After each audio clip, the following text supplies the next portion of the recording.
ورحمة الله وبركاته. الحمد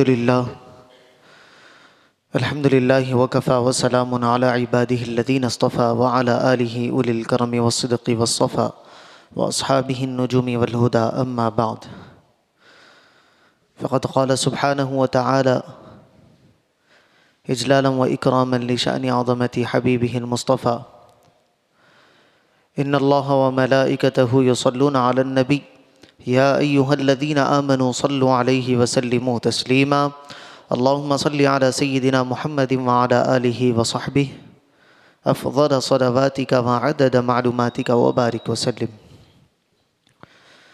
معزز و مکرم حاضرین کرام و سامعین ذوی الاحترام، جیسا کہ گزشتہ جمعہ ہم نے فتح مکہ کے واقعات کو ہم سماعت کر رہے تھے کہ جب رسول پاک علیہ الصلاۃ والسلام مکہ مکرمہ میں داخل ہوئے اور کعبۃ اللہ کے اندر جو بت بیٹھے ہوئے تھے اس کو آپ نے گرایا اور کعبے کو بتوں سے پاک کیا.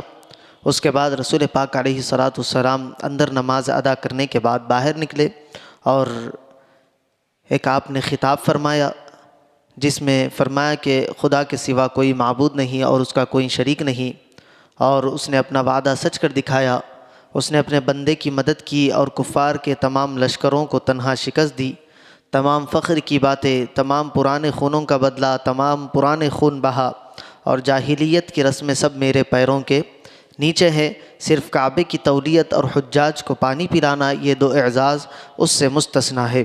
اے قوم قریش، اب جاہلیت کا غرور اور خاندانوں کا افتخار خدا نے مٹا دیا. تمام لوگ حضرت آدم علیہ السلام کی نسل سے ہے اور آدم علیہ السلام مٹی سے بنائے گئے ہیں.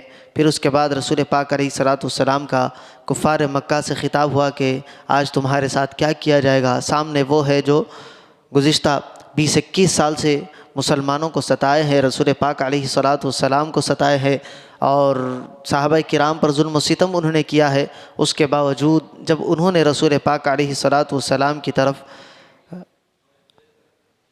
دیکھا کہ رسول پاک علیہ الصلاۃ والسلام رحم و کرم کا معاملہ کرنے والے ہیں تو کہا کہ اخن کریم وابن اخن کریم، آپ مہربان ہیں اور مہربان بھائی کے بیٹے ہیں. تو رسول پاک علیہ الصلاۃ والسلام نے کہا کہ آج تم سے کوئی مواخذہ نہیں لیا جائے گا، جاؤ آج تم سب آزاد ہو. اس کے بعد رسول پاک علیہ الصلاۃ والسلام دوسرے دن بھی رسول پاک علیہ الصلاۃ والسلام نے ایک خطبہ ارشاد فرمایا اور اس میں کہا کہ جس میں حرم کعبہ کے احکام اور اس کے آداب کی جو ہے صحابہ کرام کو اور مکے والوں کو تعلیم دی کہ حرم کے اندر یعنی جو حدود حرم ہے کسی کا خون بہانا، پھر وہاں جانوروں کا مارنا، شکار کرنا، پھر درخت کاٹنا، ازخر کے سوا ایک گھاس ہے جس کو کاٹنے کا حکم دیا گیا ہے، اس کے سوا کوئی اور چیز کا کاٹنا حرام قرار دیا گیا ہے حدود حرم کے اندر. اور فرمایا کہ اللہ نے چند لمحوں کے لیے رسول اکرم صلی اللہ علیہ وسلم کو اس حدود حرم کے اندر جنگ کرنے کی اجازت دی تھی. اب قیامت تک کسی کے لیے حرم میں جنگ کرنے کی اجازت نہیں دی جائے گی، نہ کسی کو اجازت رہے گی. اور پھر فرمایا کہ اللہ نے اس کو حرم بنا دیا ہے، نہ مجھ سے پہلے کسی کے لیے اس شہر میں خون ریزی حلال کی گئی، نہ میرے بعد قیامت تک کے لیے کسی کے لیے یہاں خون ریزی کرنا حلال کیا جائے گا. چند لمحوں کے لیے یہ حلال کیا گیا تھا اور وہ لمحے آپ دیکھ چکے کہ جب رسول پاک علیہ الصلاۃ والسلام کعبے میں داخل ہو رہے تھے اور اس وقت جب کعبے میں تھے رسول پاک علیہ الصلاۃ والسلام یہ خطبہ عنایت فرما رہے تھے. اس کے بعد نماز کا وقت ہوا تو رسول پاک علیہ الصلاۃ والسلام نے حضرت بلال حبشی رضی اللہ تعالی عنہ کو طلب کیا اور کہا کہ اے بلال، کعبے کی چھت پر جاؤ اور وہاں جا کر اذان دو. حضرت بلال حبشی رضی اللہ تعالی عنہ جب کعبے کی چھت پر چڑھے اور بلند آواز کے ساتھ درد بھری آواز میں اللہ اکبر کی صدا کو آپ نے جب بلند کیا تو در و دیوار وہاں کے ایمان سے تازہ ہو گئے، ایمان کی تازگی وہاں پر جو ہے چھائی جانے لگی. تو مکے کے کچھ نوجوان تھے جو ابھی مسلمان ہوئے تھے اور ان کے دل میں آگ بھڑک رہی تھی. کچھ ٹھنڈے ہی پڑے تھے کہ کعبے کی چھت پر سے پھر اللہ اکبر کی صدائیں دی گئی۔ تو اس میں سے ایک شخص نے کہا کہ اگر آج میرا باپ زندہ ہوتا تو یہ آواز سن کے ویسے ہی مر جاتا، اچھا ہوا کہ وہ پہلے ہی جو ہے دوسری جنگوں میں مارا گیا۔ تو ایک دوسرے شخص نے کہا کہ میں دیکھ رہا ہوں کہ یہ جو محمد صلی اللہ علیہ وسلم کہہ رہے ہیں ان کی ہر بات سچ ہوتے جا رہی ہے، اگر مجھ کو موقع ملے گا آگے چل کر اور باتیں معلوم ہوگی تو میں بھی اسلام کو قبول کر لوں گا۔ اس میں ایک شخص تھے حضرت عتاب بن اسید رضی اللہ عنہ، انہوں نے ہی کہا تھا کہ اگر آج میرا باپ زندہ ہوتا تو مر جاتا، لیکن جب یہ اسلام قبول کیے اور حضور پاک علیہ السلام کی صحبت بافیض سے مشرف ہوئے تو ان کے دل کے اندر ایمان کا نور سورج کی روشنی کی طرح چمک اٹھا، اور ایسے صادق الایمان مسلمان ہوئے کہ رسول پاک علیہ السلام سے دلی وارفتگی ان کی ہوگی۔ اور رسول پاک علیہ السلام جب مکے سے واپس ہونے لگے تو حضرت عتاب بن اسید رضی اللہ عنہ کو آپ نے مکے کا حاکم بنایا، اور مکے کی ساری ذمہ داریاں انہی کے، وہ جو کہہ رہے تھے مکے میں بیٹھ کر کے اگر آج میرا باپ زندہ ہوتا تو یہ آواز سن کر مر جاتا، لیکن جب رسول اللہ کی صحبت میں آئے تو ان کی صحبت کی برکت سے ایسے سچے مسلمان ہوئے کہ رسول پاک علیہ السلام نے ان پر بھروسہ کرتے ہوئے ان کو مکے کا حاکم بنا دیا۔ رسول پاک علیہ السلام کے دور میں یہ 2 سال جو بعد کے رہے اس میں بھی حاکم رہے، اور حضرت ابو بکر صدیق رضی اللہ تعالیٰ عنہ کا جو دورہ خلافت رہا اس دور میں بھی حضرت عتاب بن اسید ہی مکے کے حاکم رہے۔ اور ایک عجب بات ہے کہ حضرت سیدنا صدیق اکبر رضی اللہ عنہ کا جس دن وصال ہوا اسی دن حضرت عتاب بن اسید رضی اللہ تعالیٰ عنہ کا بھی وصال ہو گیا۔ ادھر مدینے میں حضرت ابو بکر صدیق کا وصال ہوا، ادھر مکے میں مکے کے حاکم حضرت عتاب بن اسید رضی اللہ تعالیٰ عنہ کے نوجوانی کی عمر میں غالباً 21 یا 23 سال کی عمر کا ذکر آتا ہے کہ حضرت عتاب بن اسید رضی اللہ تعالیٰ عنہ اس عمر میں انتقال کر گئے۔ اس کے بعد بیعت کا سلسلہ شروع ہوا۔ رسول اکرم صلی اللہ علیہ وسلم کوہ صفا کی پہاڑی کے نیچے ایک بلند مقام پر بیٹھ گئے صفا کے دامن میں، اور لوگ جوق در جوق رسول پاک علیہ السلام کے پاس آتے اور آپ کے دست حق پر اسلام کی بیعت کرتے۔ حضور پاک علیہ السلام ان کو احکامات بتاتے کہ خدا کے سوا کسی کو شریک نہیں ٹھہرانا، چوری نہیں کرنا، اپنے بچوں کو نہیں مارنا، اور بہت سارے احکامات جو قرآن اور حدیث کے ہیں رسول پاک علیہ السلام ان کے سامنے رکھتے اور وہ اس کا اقرار کرتے۔ رسول پاک علیہ السلام کے ہاتھ پر تمام شرائط کو اقرار کرتے ہوئے وہ اسلام کے اندر داخل ہو جاتے۔ اس کے بعد جب مردوں کی باری ختم ہوئی تو عورتوں سے رسول پاک علیہ السلام نے بیعت لینے کا سلسلہ شروع کیا، اور ان کے سامنے بھی تمام وہی شرائط رکھتے جو مردوں کے سامنے رکھے گئے تھے، تو وہ بھی اقرار کر لیتی۔ اس کے بعد رسول پاک علیہ السلام ان سے بیعت لے کر ان کو روانہ فرما دیتے۔ اب یہ بیعت کے بارے میں حضرت سیدتنا عائشہ صدیقہ رضی اللہ تعالی عنہا فرماتی ہیں کہ رسول پاک علیہ السلام نے خدا کی قسم جب بیعت کرتے تھے رسول اللہ تو کسی عورت کو رسول پاک علیہ السلام نے ہاتھ نہیں لگا۔ یعنی بیعت کا طریقہ کیا ہوتا ہے؟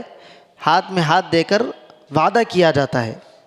بیع کہتے ہیں خریدنے کو، تو وہ بیچنے خریدنے کی جو چیزیں ہوتی ہے اپنے آپ کو ان کے حوالے کر دینا، یہ بیعت کا اصل مقصد ہوتا ہے۔ پیر و مرشد کے ہاتھ میں ہاتھ دے کر اپنے آپ کو پیر کے حوالے کرنا، وہ پیر کا کام ہے کہ اس کو اللہ کے حوالے کر دے، اللہ تک اس کو پہنچا دے، یہ طریقہ بیعت کا ہے۔ تو رسول پاک علیہ السلام جب بیعت لے رہے تھے تو آپ فرماتے ہیں، حضرت عائشہ فرماتی ہیں کہ کسی عورت کے ہاتھ کو رسول اللہ نے نہیں چھوا، صرف کلام ہی کے ذریعے بیعت فرما لیتے تھے۔ تو یہی طریقہ بیعت کا ہے۔ مردوں سے بیعت لی جائے تو ہاتھ میں ہاتھ رکھ کر، عورتوں سے بیعت لی جائے تو فاصلے پر پردہ بیچ میں ہونا چاہیے، اور دوسری جانب سے وہ بیعت کرائی جائے۔ انہی عورتوں میں نقاب اوڑھ کر ہند بنت عتبہ، یہ ابو سفیان کی بیوی تھی، وہ بھی بیعت کے لیے آئی۔ تو یہ وہی ہند ہے جن کا ذکر پیچھے بھی گزر چکا۔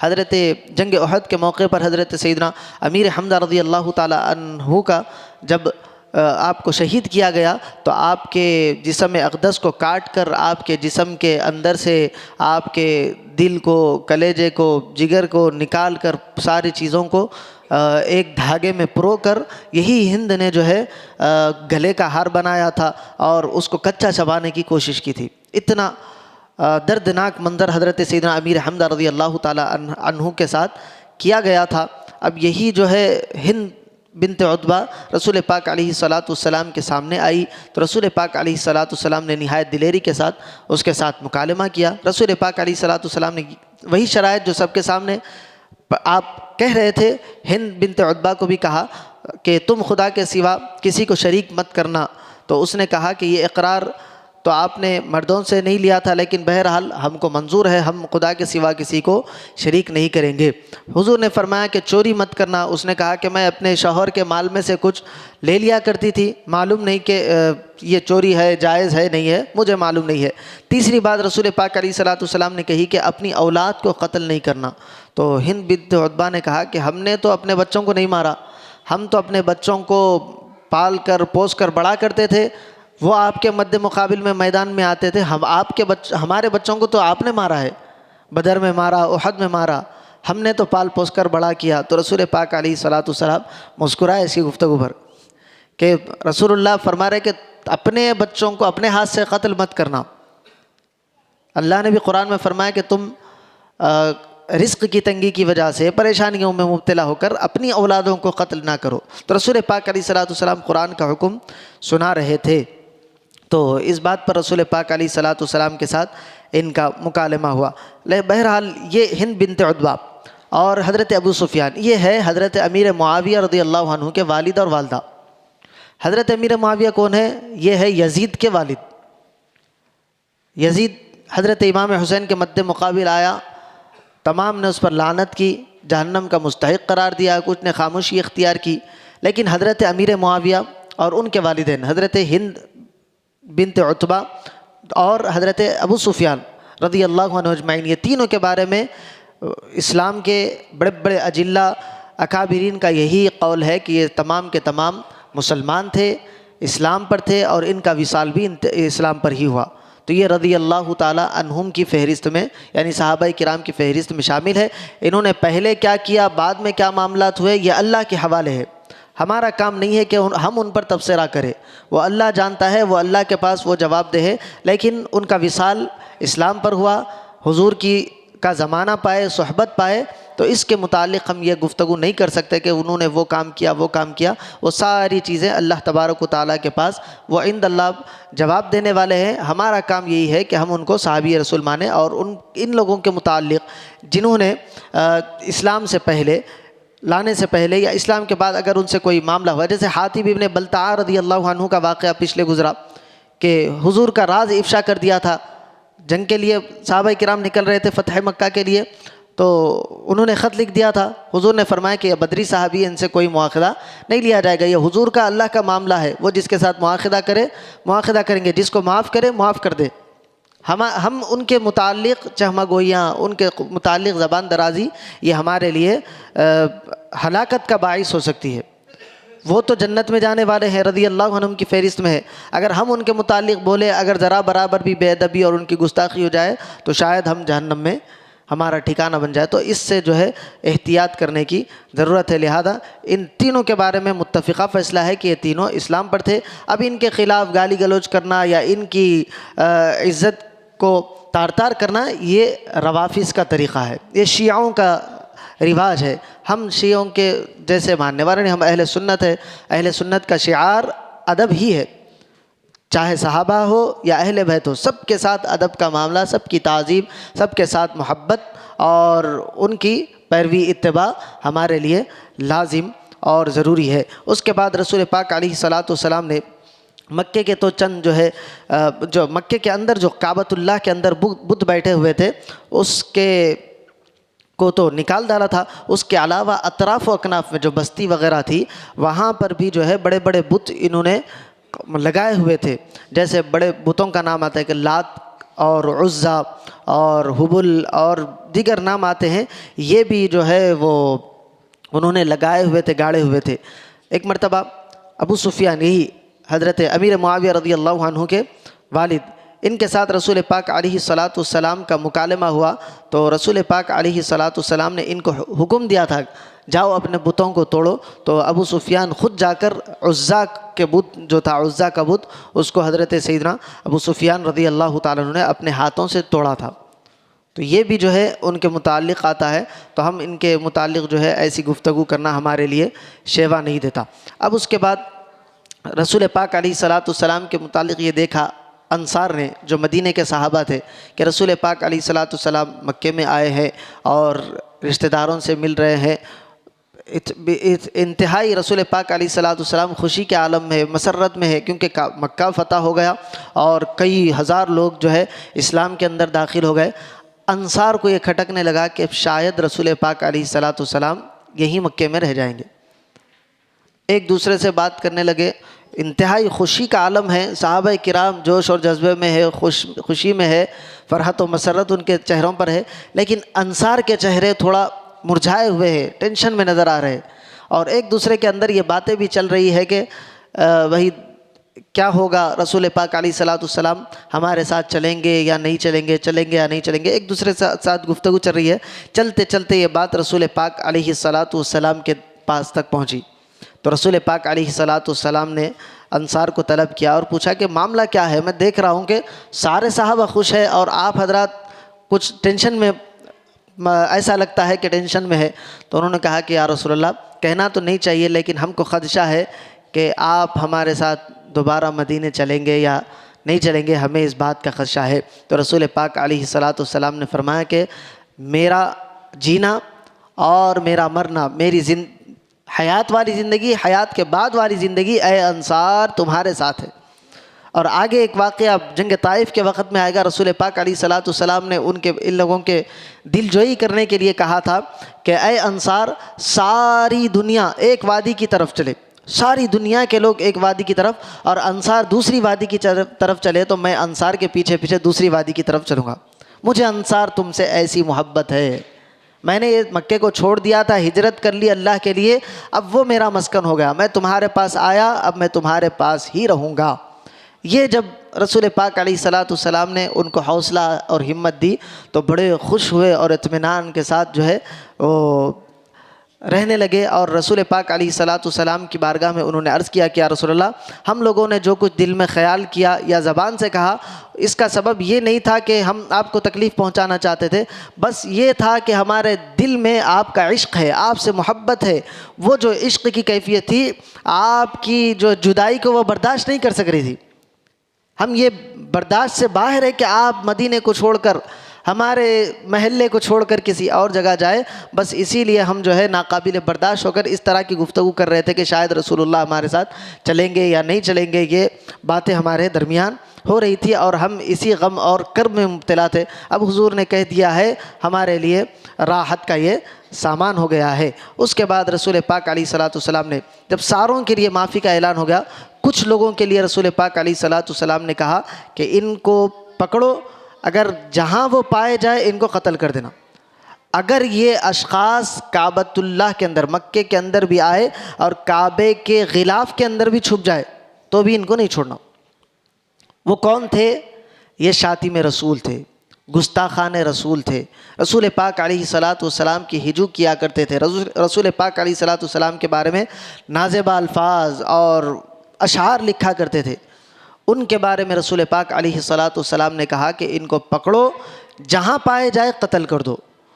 اس میں سے عبد العزیٰ بن خطر، یہ رسول اللہ نے کہا کہ اگر کعبے کے غلاف کے اندر بھی آ کر چھپ جائے تو اس کو مار دینا۔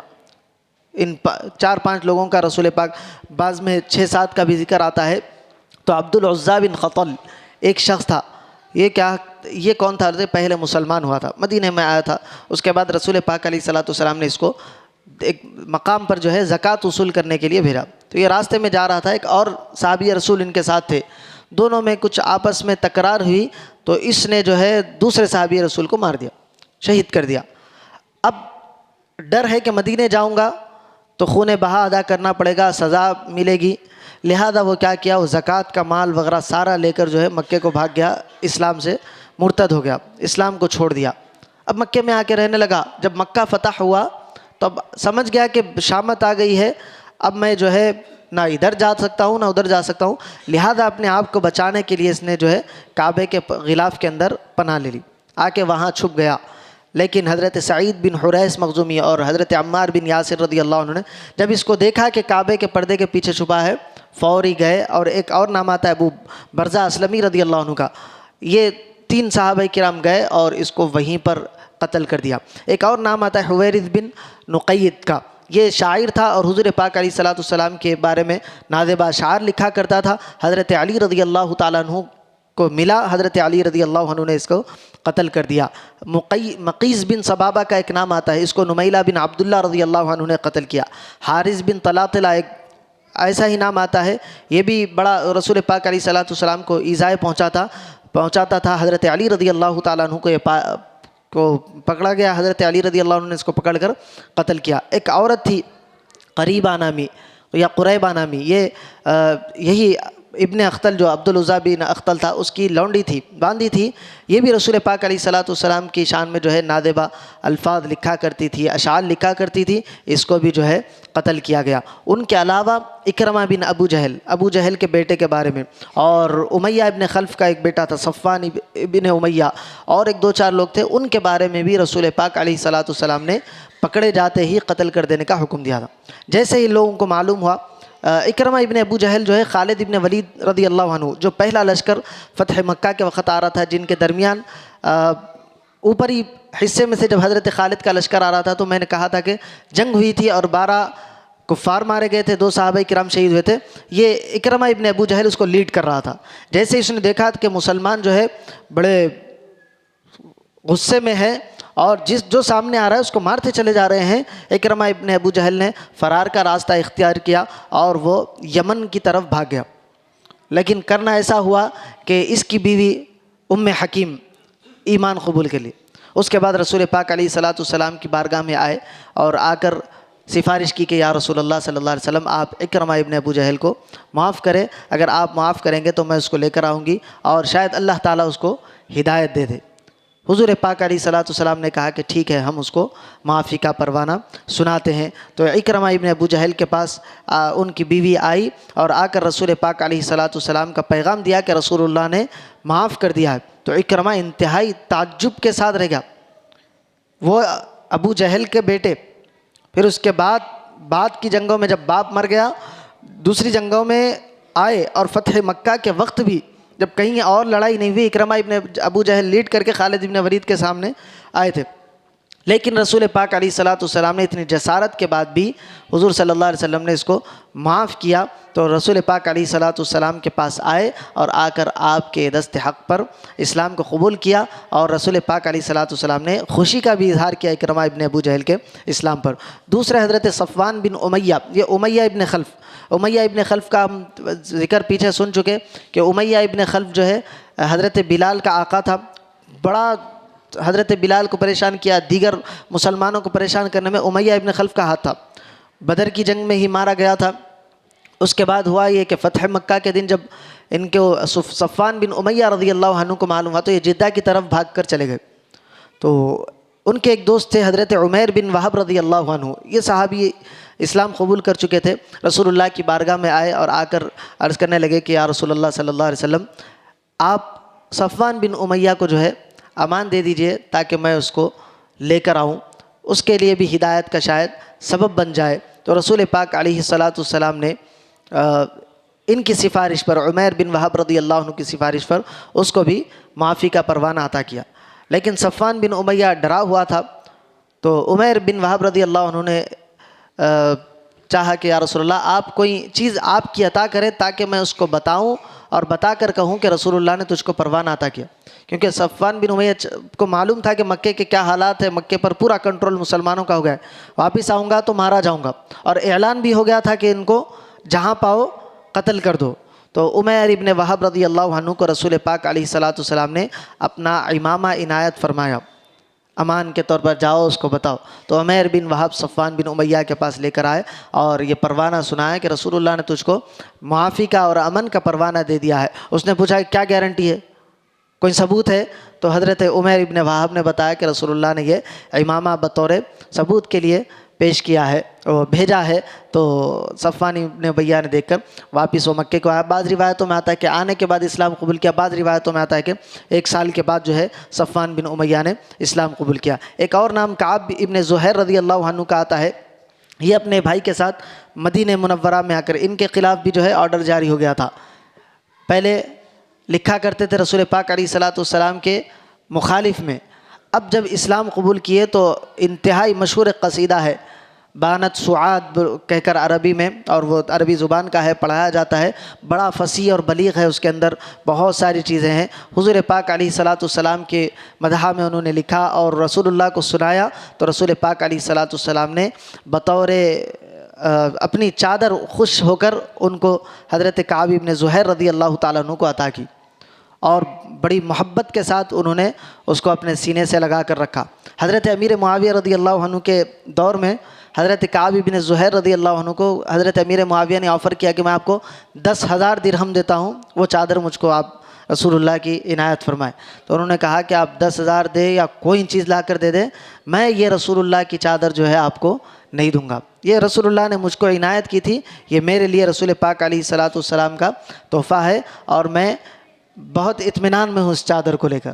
بعد میں جب حضرت کعب بن زہیر رضی اللہ عنہ کا انتقال ہوا تو روایت میں آتا ہے کہ ان کے بیٹوں کو 20,000 درہم دے کر حضرت امیر معاویہ نے وہ چادر اپنے انڈر میں لے لی، اپنے پاس رکھی، اور بعد میں سلاطین اسلام جو جو اسلام کے حاکم آتے گئے ان کے پاس بطور تبرک کے یہ چادر ایک دوسرے کے پاس منتقل ہوتے رہی. ایک اور ذکر آتا ہے، وہ کہہ کر ہم اپنی گفتگو کو ختم کر لیں گے. وہ چوتھے شخص تھے وحشی. یہ وحشی کون تھے؟ یہ وہی شخص تھے جنہوں نے حضرت امیر حمزہ رضی اللہ عنہ کو نشانہ لگا کر زخم دیا تھا، تیر نیزہ مار کر، اور اس نیزے کی وجہ سے حضرت امیر حمزہ رضی اللہ عنہ گھوڑے سے گرے، اور اس نیزے کے اندر جو زہر بجھا کر وہ لے کر آئے تھے اس کی وجہ سے حضرت امیر حمزہ رضی اللہ عنہ کا وصال ہو گیا تھا. اس کے بعد ہند بنت عتبہ نے وہ کام کیا تھا کہ آپ کے جسم کو پھاڑا، اندر سے جو ہے آپ کے سامان کو نکال کر ہار وغیرہ بنایا تھا. تو وحشی بھی جو ہے اتنے بڑے مجرم تھے، لیکن رسول پاک علیہ الصلاۃ یہ بھی فتح مکہ کے دن بھاگ کر طائف کو چلے گئے تھے، لیکن بعد میں جو ہے رسول پاک علیہ الصلاۃ والسلام کے دربار میں حاضر ہوئے، معافی طلب کی، حضور نے ان کو معاف کیا، اسلام قبول کیے. اور وہ پورا دردناک منظر جو حضرت امیر حمزہ کی شہادت کا تھا انہوں نے سنایا تو رسول پاک علیہ الصلاۃ والسلام کی آنکھوں سے آنسو جاری ہوئے، اور کہا کہ اے وحشی، اب بعد میں تم میرے سامنے میں نہیں آنا، میں تم کو معاف تو کرتا ہوں، لیکن جب تم سامنے آؤ گے وہ منظر مجھے امیر حمزہ کا یاد آئے گا کہ کس طرح ان کو تکلیف دے کر جو ہے شہید کیا گیا تھا. یہ جب رسول اللہ نے کہا کہ تم میرے سامنے نہیں آنا تو حضرت وحشی کے دل پر بہت جو ہے کیفیت جو ہے بہت بھاری گزری ہے بات کہ سامنے آنے سے رسول اللہ نے منع کیا ہے. اور ہر وقت کہتے تھے کہ میں اسلام کے سب سے بہترین شخص کو میں نے شہید کیا تھا جب حالت کفر میں تھا، اور جب وقت آئے گا تو میں اسلام کے سب سے بڑے دشمن کو ماروں گا. حضور کا وصال ہوا، حضرت سیدنا صدیق اکبر کے دور میں مسیلمہ کذاب نے نبوت کا دعویٰ کیا. تو جب اس کے ساتھ جنگ ہوئی مسیلمہ کذاب کے ساتھ، تو روایت میں آتا ہے کہ یہی حضرت وحشی رضی اللہ تعالیٰ عنہ تھے جنہوں نے مسیلمہ کذاب کو قتل کیا. آگے بڑھ کر مسیلمہ کذاب کو قتل کیا اور کہنے لگے کہ میں نے دور جاہلیت میں جب اسلام نہیں لایا تھا سب سے بہترین انسان کو قتل کیا تھا، اور اسلام لانے کے بعد سب سے بدترین شخص کو میں نے قتل کیا. وہ میرے دل کو کچھ اس سے ٹھنڈک پہنچی، وہ جو غم کی کیفیت تھی تھوڑی اس سے بوجھل ہوئی کہ میں نے سب سے اچھے شخص کو مارا تھا، تو اسلام لانے کے بعد سب سے انتہائی غلیظ شخص کو بھی، بدترین شخص کو بھی میں نے مسیلمہ کذاب کو قتل کیا ہے.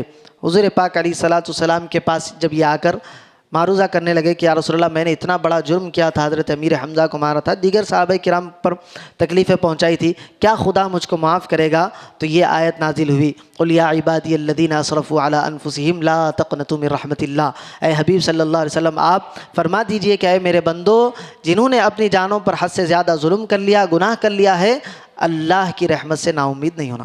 لا تقنطوا من رحمت اللہ، اللہ کی رحمت سے مایوس نہیں ہونا. گناہ ہوتا ہے اللہ کی بارگاہ میں توبہ و استغفار کر لے، اللہ تعالیٰ اس کو معاف کرنے والا ہے. ان اللہ یغفر الذنوب جميعا، اللہ تعالیٰ تمام گناہوں کو بخش دے گا. انہ هو الغفور الرحیم، یقیناً وہ بڑا بخشنے والا بہت مہربان ہے. اسی بات پر ہم اپنی گفتگو کو ختم کرتے ہیں. اللہ کی بارگاہ میں دعا ہے کہنے اور سننے سے زیادہ عمل کی توفیق عطا فرمائے. وصلی اللہ تعالیٰ وسلم علی خیر خلق سیدنا محمد وعلی آلہ واصحابہ اجمعین والحمد للہ رب العالمین. انشاءاللہ تعالیٰ اتوار کے دن ہفتے واری محفل ذکر اور درس فقہ ہوگا۔ میں آپ تمام حضرات کو سے خواہش کرتا ہوں کہ اتوار کے دن مغرب سے عشاء تک مسجد حاضہ میں ہونے والی اس محفل میں ضرور شرکت فرمائیں۔ قرات ہوگی، نعت ہوگی اور کچھ دیر درس ہوگا، اس کے بعد پھر ذکر کی محفل ہوگی، صلاۃ و سلام پر اس کا اختتام ہوگا۔